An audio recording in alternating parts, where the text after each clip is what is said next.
Politics वाला, आओ राजनीति करें। किसी ने क्या खूब कहा है, उर्दू की नफासत, उर्दू की अदा, हर लफ्ज में महके मोहब्बत की हवा। ये मजहब नहीं दिलों की जुबान है, उर्दू तो बस इश्क की पहचान है। लेकिन इसे दिमागी दिवालियापन ही कहा जाए कि किसी ने न्यूज चैनलों में उर्दू के अल्फाजों के इस्तेमाल की शिकायत सूचना प्रसारण मंत्रालय से कर दी। सरकार ने भी न्यूज चैनलों को नोटिस भेज दिया। हालांकि बाद में सरकार की तरफ से सफाई दी गई कि साहब ये नोटिस नहीं था, महज शिकायत को आगे बढ़ाया गया। लेकिन सोचिए, सरकार का एक लेटर क्या नोटिस से कम है क्या? नमस्कार, आप देख रहे हैं पॉलिटिक्स वाला। मैं हूं राशिद अहमद खान। अखबार, खबर, असली, फर्जी, नकल, इश्क, मोहब्बत, आशिक, मजबूत, मजबूर, परेशान, इंतजार, सब्र, जुदाई, जुबान, दहेज, इशारा, शराब, काफिला, अगर, बात, बच्चों आदि, सरकार, अंदर, दुनिया, रोटी, कपड़ा और मकान। न जाने ऐसे हजारों शब्द हैं जो हम हर रोज बोलते हैं, इनका इस्तेमाल करते हैं और हमें पता भी नहीं चलता, क्योंकि ये हमारी बोली में घुले हुए हैं। इनको अलग करना मुश्किल ही नहीं, नामुमकिन जैसा है। लेकिन कोई है जो इन्हें अलग करना चाहता है। दरअसल सूचना प्रसारण मंत्रालय, भारत सरकार ने 9 सितंबर 2025 को किन्हीं एसके श्रीवास्तव की शिकायत का जिक्र करते हुए टीवी9 भारतवर्ष, आज तक, एबीपी, जी न्यूज और टीवी 18 को लेटर जारी किया है, जिसमें कहा गया है कि ये चैनल हिंदी होने के बावजूद प्रसारण में करीब 30% उर्दू शब्दों का प्रयोग कर रहे हैं।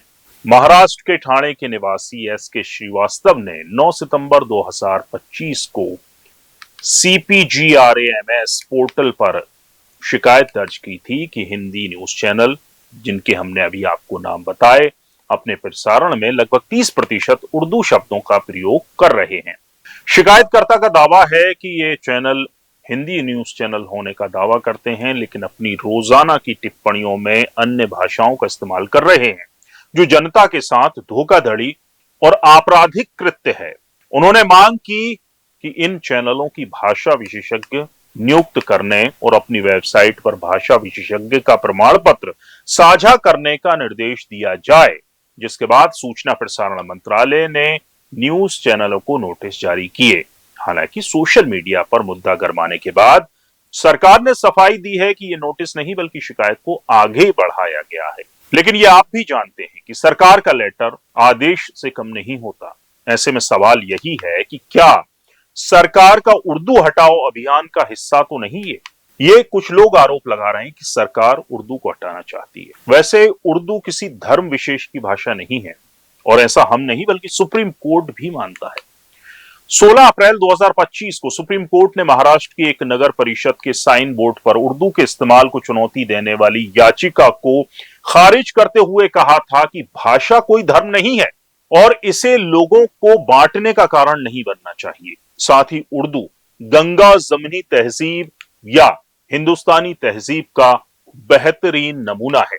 न्यायमूर्ति सुधांशु धूलिया और न्यायमूर्ति के विनोद चंदन की पीठ ने महाराष्ट्र के अकोला जिले के लातूर की पूर्व पार्षद बरशताई संजय बागड़े की याचिका पर सुनवाई कर रही थी। बागड़े ने नगर परिषद के साइन बोर्ड पर मराठी के साथ साथ उर्दू के इस्तेमाल को चुनौती दी थी।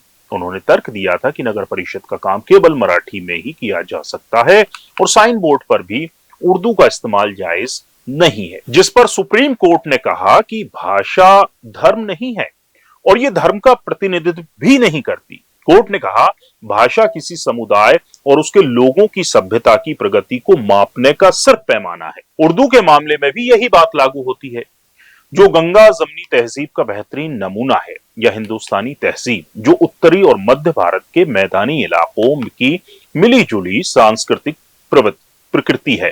कोर्ट ने आगे कहा, उर्दू के खिलाफ पूर्वाग्रह इस गलत धारणा से उपजा है कि उर्दू भारत के लिए विदेशी है। कोर्ट ने साफ तौर पर कहा कि उर्दू भी एक इंडो आर्यन भाषा है, जैसे कि हिंदी है। ये एक ऐसी भाषा है जिसका जन्म इसी भूमि पर हुआ है, इसी जमीन पर हुआ है, इसी सरजमी पर हुआ है। पर पता नहीं कुछ लोग इसे वर्ग विशेष की भाषा क्यों मान लेते हैं, और सरकार भी मानसिक रूप से दिवालिया ऐसे लोगों की दलीलों पर यकीन कर उनके प्रोपेगेंडा को आगे बढ़ा देती है। पूरा वीडियो देखने के लिए शुक्रिया। आप भी इस मुद्दे पर, इस मसले पर अपनी राय कमेंट कर हमें बता सकते हैं। वीडियो पसंद आया हो तो लाइक कीजिए, शेयर कीजिए और हमारे चैनल पॉलिटिक्स वाला को सब्सक्राइब जरूर कीजिए। नमस्कार।